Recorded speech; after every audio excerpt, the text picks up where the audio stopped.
আসসালামু আলাইকুম। আবারও স্বাগতম জানাচ্ছি আমাইরাস রেসিপিতে। বরাবরের মতো আবারও চলে আসলাম নতুন আরেকটা রেসিপি নিয়ে।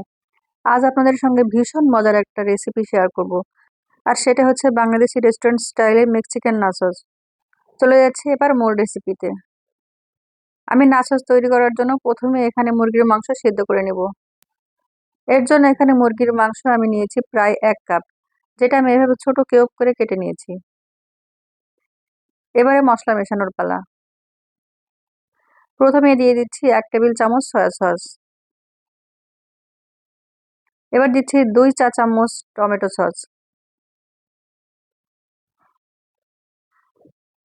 এবারে রসুন বাটা দিচ্ছি 1 চা চামচ, আদা বাটা দিচ্ছি 1 চা চামচ। এরপর আমি স্বাদ মতো লবণ এবং লাল মরিচের গুঁড়া দিয়ে একটু মিশিয়ে নিয়েছি, যেটা আমার স্কিপ হয়ে গিয়েছে। এরপর এটা আমি চলে যাচ্ছি ভাজতে চুলায়। চুলায় দিয়ে দিচ্ছি একটা প্যানে প্রায় 1 টেবিল চামচ সয়াবিন তেল। এখন দিয়ে দিচ্ছি মুরগির মাংস। চুলার জালটা থাকবে মিডিয়ামে। এখন এটা নেড়ে চেড়ে রান্না করব যতক্ষণ না আমার মুরগির মাংস সিদ্ধ হয় এবং পুরোপুরি পানি শুকিয়ে যায়। এক্সট্রা কোনো পানি অ্যাড করতে হবে না। আমাদের মুরগির বুকের মাংস থেকে যে পানিটা বের হবে, এই পানিতেই মুরগির মাংসটা সেদ্ধ হয়ে যাবে।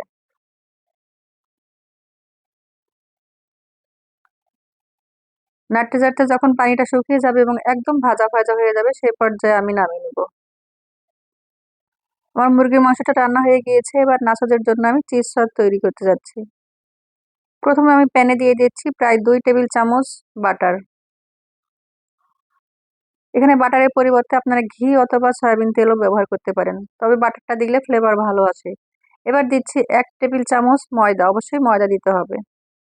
ময়দাটা দিয়ে হ্যান্ড উইক্সের সাহায্যে খুব ভালোভাবে মিক্স করে নেব, যেন দলা পেকে না আসে। আর চুলার জাল থাকবে একদম লো। ভাজতে ভাজতে যখন ময়দার কালারটা চেঞ্জ হয়ে আসবে এবং সুন্দর একটা ঘ্রাণ বের হবে, সেই পর্যায়ে আমি অ্যাড করব 1 কাপ লিকুইড দুধ। দুধটা দিয়ে হ্যান্ড উইক্সের সাহায্যে আবারও মেশাতে থাকবো। এবার দিচ্ছি 1 চা চামচ চিনি এবং স্বাদ মতো লবণ এবং গোলমরিচের গুঁড়া 1 চা চামচ দিয়ে খুব ভালোভাবে হ্যান্ড উইক্স দিয়ে মেশাবো। এখানে আমি হাফ কাপ মোজারেলা চিজ দিয়েছি অফ ক্যামেরায়। চিজ দেওয়ার পর আর বেশিক্ষণ রান্না করব না। চিজ যখন পুরোপুরি মেল্ট হয়ে আসবে, সেই অবস্থায় আমি চুলা থেকে নামিয়ে নিব।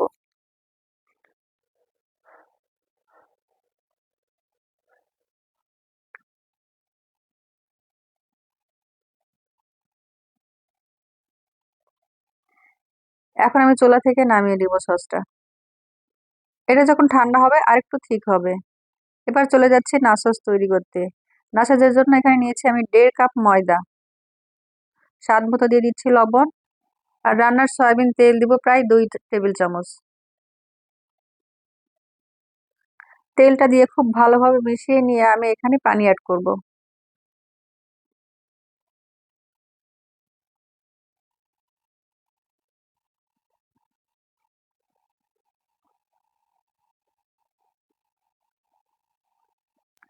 হাত দিয়ে খুব ভালোভাবে ডলে ডলে মিক্স করতে হবে, যেন ময়দার প্রতিটা লেয়ারে তেলটা প্রবেশ করে।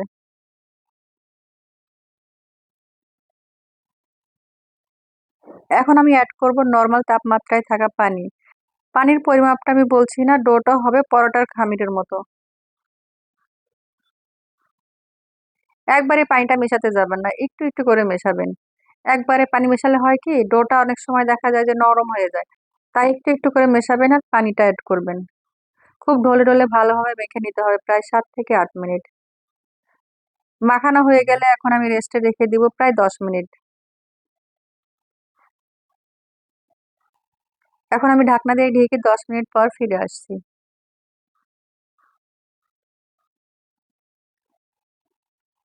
10 মিনিট পর আমি একটা পিঁড়িতে এভাবে করে একটু ময়দা ছিটিয়ে দিচ্ছি, যাতে আমাদের বেলতে সুবিধা হয়।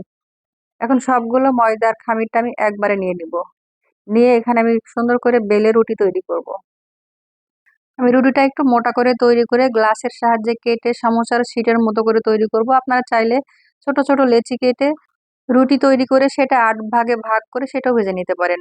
তবে সেটা আমার কাছে নেমকির মতো মনে হয়। আমি যেটা করব, স্টিলের গ্লাসের সাহায্যে এভাবে ছোট ছোট করে রুটি কেটে একটার উপর আরেকটা তেল মেখে তার উপর কর্নফ্লাওয়ার দিয়ে আহ সমোসার শিট যেভাবে তৈরি করে এক কথায়, সেভাবে আমি তৈরি করে নেব। আর ওইভাবে কাটলে যেটা হয়, আমার কাছে নেমকির মতো মনে হয়। তবে এইভাবে সমোসার শিটের মতো পাতলা করে রুটিটা তৈরি করে যদি চিপসটা ভাজেন, সেক্ষেত্রে খেতে অনেক বেশি ভালো লাগে, মুখে দিলেই মিশে যায়। রুটিটা আমি বেলে এইভাবে একটার উপর আরেকটা তেল লাগিয়ে উপরে কর্নফ্লাওয়ার লাগিয়ে নিয়েছি, তার উপর আরেকটা দিচ্ছি। আর রুটিটা একটার উপর আরেকটা সমান করে দিবেন না, একটু ফাঁকা করে দিবেন, সেক্ষেত্রে যখন এটা আলাদা করতে যাবেন সহজেই উঠে আসবে। রুটিগুলো যদি একটার উপর আরেকটা সমানভাবে দেওয়া যায়, সেক্ষেত্রে শীটগুলো আলাদা করা যায় না। তাই একটু অসমানভাবে একটু আঁকাবাঁকা করে দিয়ে শীটগুলো রাখবেন, একটু বেলে আর বেলার আগে অবশ্যই একটু চেপে চেপে নিতে হবে, সেক্ষেত্রে কি হবে, রুটিগুলো সব সমানভাবে তৈরি হবে।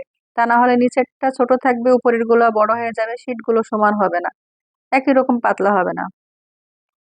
চারিদিকে এভাবে চেপে চেপে একটু বড় করে এখন আমি বেলে নিচ্ছি। আর বেলার সময় অবশ্যই খেয়াল রাখতে হবে, শুধু মাঝখানটা বেলবেন না, চারিদিকে একটু একটু করে বেলবেন আর ঘুরিয়ে ফিরিয়ে উল্টে পাল্টে বেলে নেবেন।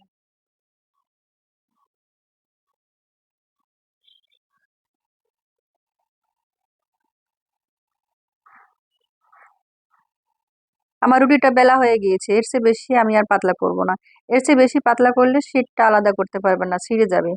এখন চুলায় একটা প্যান বসিয়ে যখন হালকা গরম হয়ে আসবে আর চুলার জাল থাকবে একদম লো, সে অবস্থায় এপিট ওপিট হালকা ভেজে নেব, খুব বেশি ভাজা যাবে না, ঠিক এরকম ভাজতে হবে। দুই পাশই যখন এরকম ভাজা হয়ে যাবে, এখন আমি শীটটা আলাদা করে নেবো। এখন এখন একটা রুটি ধরে টান দিলেই কিন্তু উঠে আসবে, খুব সহজেই উঠে আসবে। একটু খেয়াল করেন, তাহলেই বুঝতে পারবেন কিভাবে আলাদা করছি। দু একটা শীট হয়তো একটু ছিঁড়ে যাবে, কিন্তু উঠে আসবে সবগুলা।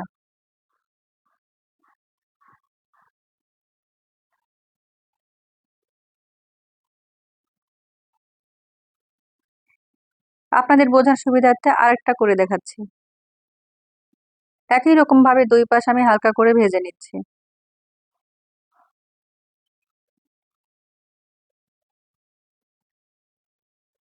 একটু সাইডটা ধরে টান দিলে কিন্তু অনায়াসে এটা উঠে আসবে।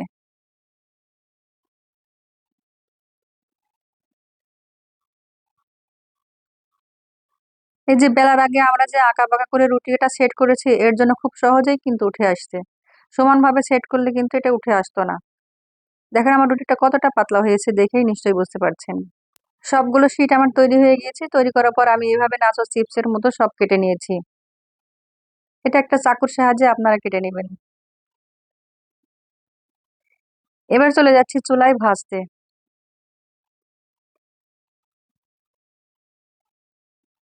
চুলায় একটা প্যান বসিয়ে এখানে আমি দিয়ে দিচ্ছি পর্যাপ্ত পরিমাণে তেল। তেলটা দিয়ে যখন হালকা গরম হয়ে আসবে, সেই পর্যায়ে আমি দিয়ে দিচ্ছি চিপস। তেল কিন্তু খুব বেশি গরম হওয়া যাবে না, হালকা গরম তেলে চিপসটা ছাড়তে হবে। এবার আমি এই তেলে ভাজতে থাকবো যতক্ষণ না আমাদের এই নাচোস চিপসটা গোল্ডেন কালার হয়ে আসছে।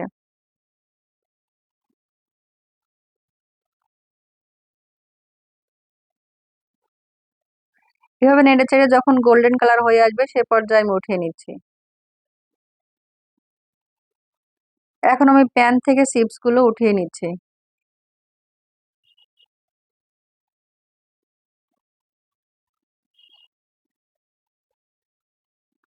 এভাবে করে সবগুলো চিপস আমি ভেজে নেব।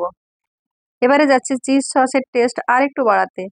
এখানে চিজ সস যখন ঠান্ডা হয়ে যাবে, সেই পর্যায়ে দিয়ে দিচ্ছি আমি 1 চা চামচ সরিষা বাটা। এখানে সাদা এবং লাল সরিষা দুইটা একসাথে আছে।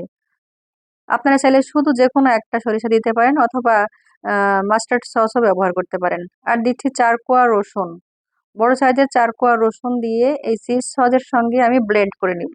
তাহলে খুব সুন্দর একটা রসুন এবং সরিষার ফ্লেভার আসবে, যেটা খেতে অসাধারণ লাগে। ব্লেন্ড করা হয়ে গেলে আমি যাচ্ছি নাচো চিজ সাজাতে। তার আগে এই যে আমি যে সস তৈরি করেছিলাম, সেটা আমি এরকম একটা বোতলে ভরে নিয়েছি, যাতে আমাদের সাজাতে সুবিধা হয়। আপনারা চাইলে বাজার থেকে সসের বোতল যে কিনতে পাওয়া যায় সেটাও ইউজ করতে পারেন, আবার চাইলে বাসায় যে কোকের বোতল থাকে সেটার মুখ ছিদ্র করেও ব্যবহার করতে পারেন। এখন আমি একটা প্লেটে এভাবে চিপস গুলো সাজিয়ে নিব।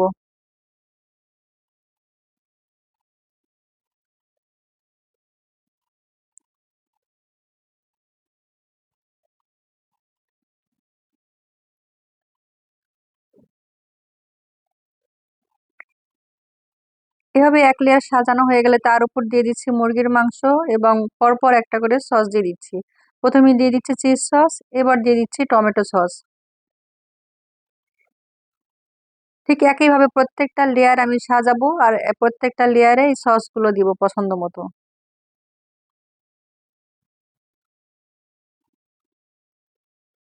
ঠিক একইভাবে আবার আমি মুরগির মাংস দিব এবং সস দিব পরপর। বাসায় তৈরি করা কিন্তু খুবই সহজ, অথচ আমরা রেস্টুরেন্টে কিন্তু এটা অনেক দাম দিয়ে কিনে খাই। ট্রাই করে দেখতে পারেন একবার বাসায়, বাচ্চারা ভীষণ পছন্দ করবে। আজকের ভিডিও কেমন লেগেছে অবশ্যই জানাবেন, আর ভালো লাগলে ভিডিওতে একটা লাইক দিবেন, ফ্যামিলি এবং ফ্রেন্ডসদের মাঝে আমার ভিডিওটা শেয়ার করবেন।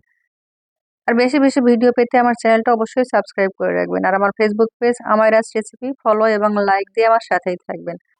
আজকের মতো আল্লাহ হাফেজ, দেখা হবে নেক্সট ভিডিওতে ইনশাআল্লাহ।